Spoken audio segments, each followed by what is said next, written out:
Hello and welcome back to the Pain Pod. Today we are joined with Dr. Jocelyn Bush. She is one of our physicians at our Indianapolis location, located on 8805 North Meridian. Dr. Bush, thanks for joining us today. We're so excited to have you. Thank you. Do you want to start off just by telling us a little bit about yourself and kind of how you got into the world of pain management? Sure. I am from a family of physicians and I've wanted to be a doctor since I was 5 years old. Ideally, then, of course, I wanted to do well in school, and so I went to Harvard for undergraduate, and then I went to University of Chicago for medical school and residency and fellowship. And then I got into anesthesia, and I thought, this is a great field, this is amazing, but then I didn't have my own patients. And so when I would go see the patients after surgeries, and they would say, "You're not my doctor," and I was like, oh, this is not what I thought being a doctor would be like. And so then I did a rotation in interventional pain during our anesthesia residency, and it's sort of like everything clicked. I had patients who knew me as their doctor. I got to use my hands and do procedures, and then I also got to be in the operating room, so it was just the perfect mix. Amazing. Speaking of patients that know you as their doctor, today we're going to be joined with Rachel Hennessy, one of your patients. She's really excited to share her story, so we will hop into that here shortly.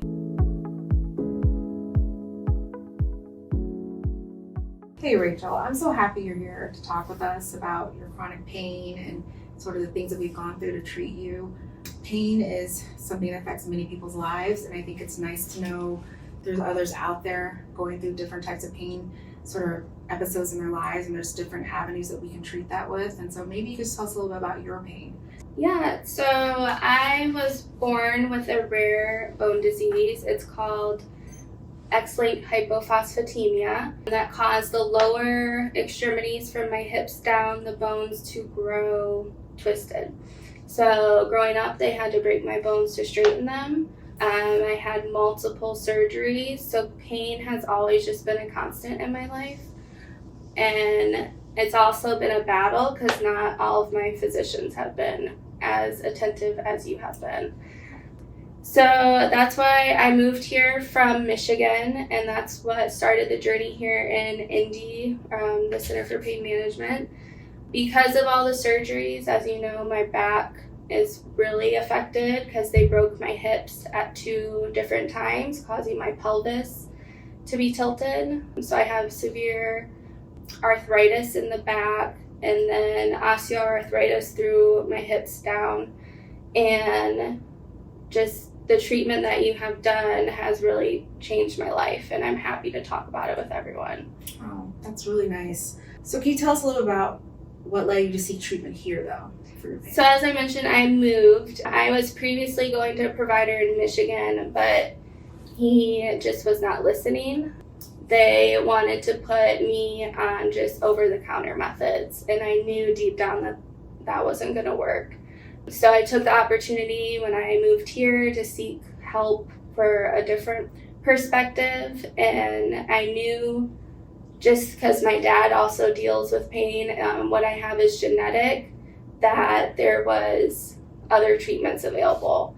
So I still remember my first appointment here. I met with a physician assistant, and I just felt so validated because, I mean, my records show that I do have pain, and I've been told before that it was just imaginary. And I mean, I have had my legs broken multiple times, so it's gonna have pain 24/7. So it's just been, I came here in 2017, and I've been here ever since, and just changed my life. My goodness, it's been 7 years. I know. That's amazing. I know, it feels like yesterday. I know. I remember. Okay, so let's talk about how your pain has affected you emotionally, physically, mentally. Just, I mean, you're a young woman, Mm-hmm. and you have a family, you're recently married, like all those things. It's exhausting. I think a lot of the time it's just on the back burner. As you said, I have 3 kids, I have a husband, I have animals, I have a full-time job as well. So trying to balance taking care of myself and respecting the pain has been very difficult. But I think that's one thing I've learned from you the most, is that you have to respect it and you have to treat it. And once I did that, it also helped change it. But prior to coming here, I didn't really have pain treatment. It was just medication. They weren't doing the extra things that you do with the injections or the RF or any of that. So that's been extremely helpful. But mentally, I just always, like, I do go to therapy. That's, like, I can't go without it, and compare myself to others. But I have to remind myself my body is not the same. And once I do that, it's very helpful. No, I like to tell patients that when you suffer an injury or you have chronic pain, that sometimes we have to mourn the loss of who we were. And it's almost like just grieving. And we get through all those steps separately, and we eventually get to acceptance. And I think I always try to tell people when they come to us, and I hope that I did this for you, that this is a safe space for you and that we don't judge you. We believe in opiates, we believe in interventions, we believe in crying, we believe in therapy, and treating the whole patient. So that's really important to me. Yeah, and you have helped me with that. And I remember one time specifically, like, you asked me what I'm doing to help care for myself, and I just remember thinking, I don't know. And then I was like, I need to start taking care of myself and not everyone around me. And I think also, as you mentioned, there's a huge stigma towards opioids and chronic pain. And that is what I was met with before, prior to this clinic. They didn't want to prescribe it, or it was very little, and it just wasn't helping. I didn't have the relief I do now.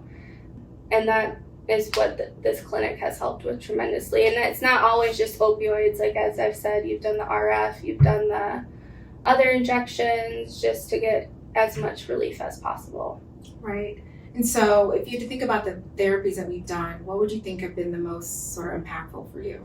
Definitely the radio frequency. Just with my back pain specifically, it's just night and day, especially like those first 3 months. I have had the one with the epidural, and that was also helpful with the radiation, because my pain radiates down to like my feet. But the one that has been tremendously impactful is the pain pump. And I told you in the clinic, like, I wish I did this years ago, because I felt like it gave me my life back. Oh. Yeah. So what do you think has been the biggest change with it? Well, one, I'm not constantly like looking at the clock when I have to take my next pain pill, or worried that I forgot them at home when I'm going to the office. But it's just that continuous pain management. There's no coming down from the meds and like that I have to take another one to re-up.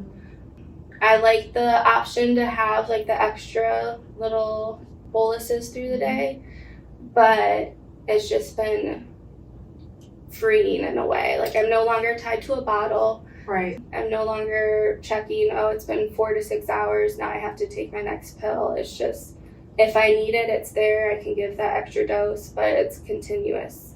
And that's what's been a game changer. Yeah, that's what we like to tell people with the pain pump, is that it's a targeted pain delivery, so that the medicine is going for the desired location, back pain, leg pain, and therefore you don't get the systemic results or the effects, like, fogginess, sedation, all those other things that we don't want with the opiates, but you get the pain relief. So it's nice. Yeah, and being on a very low dose has been, the brain fog lifted. I feel more energized. I can actually go walk a couple miles now, and rather than just one, and it's been very nice. I know you've been traveling, you've been seeing your family, your mom, all those things. So it's nice. Yeah, and flights are a lot better now too with it. What would you tell someone who's hesitant to seek treatment for pain? I would say to not be scared. I think all of us, especially what's going on in the news all the time with the negative stereotype about pain medicine and how people just want to get prescriptions, that's not the case for everyone. And I think that is something we as a society need to do better about, and that shouldn't be a reason to prevent you from doing it. Because prior to this, I had run into situations like that from providers and telling me what it wasn't real, or how I felt was not bad enough to get pain meds, but every case is different, so it's better to seek treatment and get help.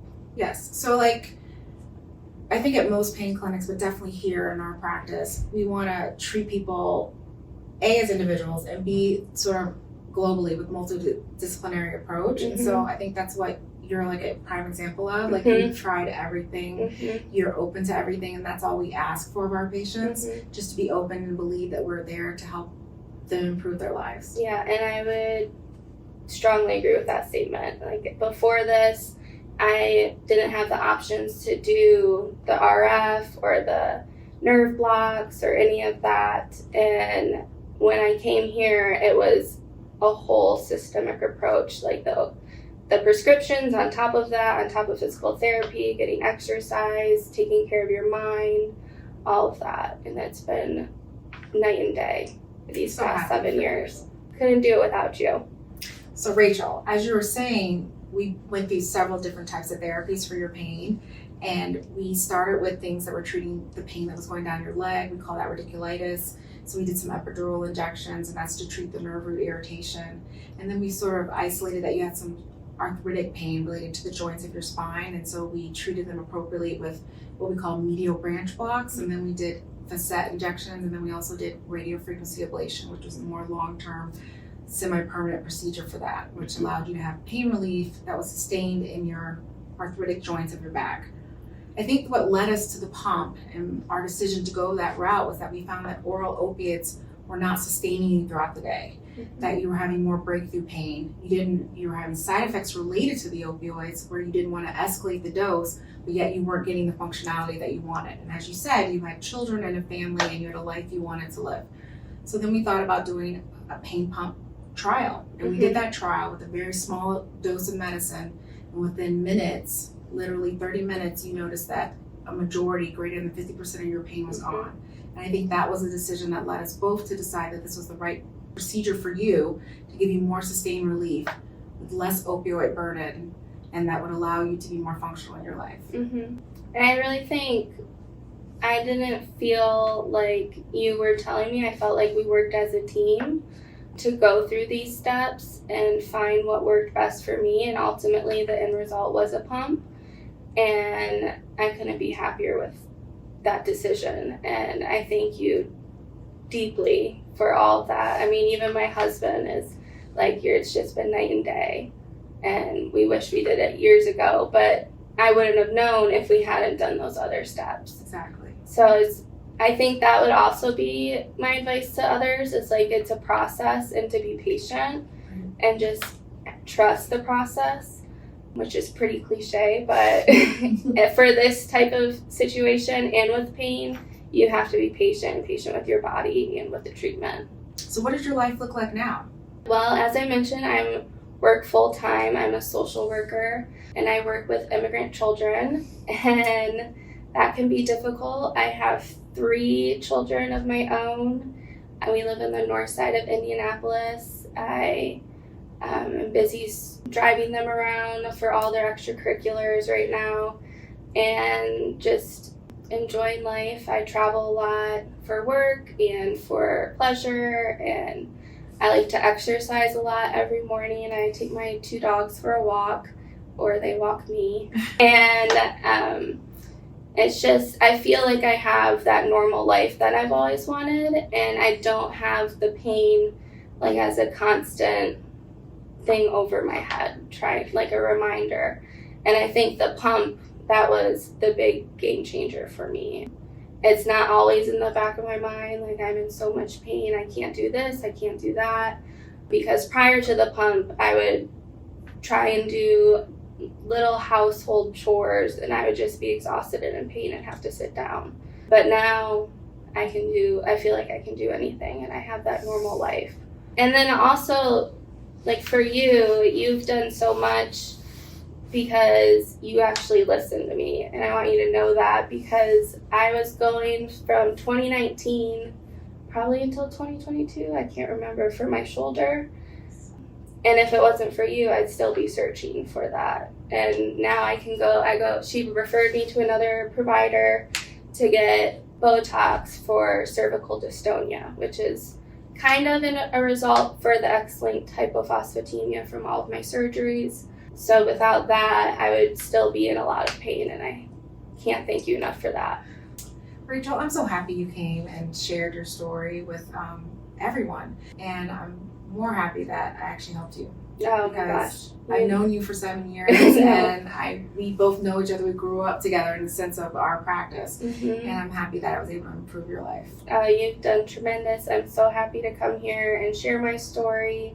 I think when people think of pain, they think of like an older man not able to move, but it affects everyone, and it shouldn't hold you back. And when I met you, it was holding me back, but because I found you and this practice, I feel like I've set free and have a normal life now. It's amazing. I'm really happy for you.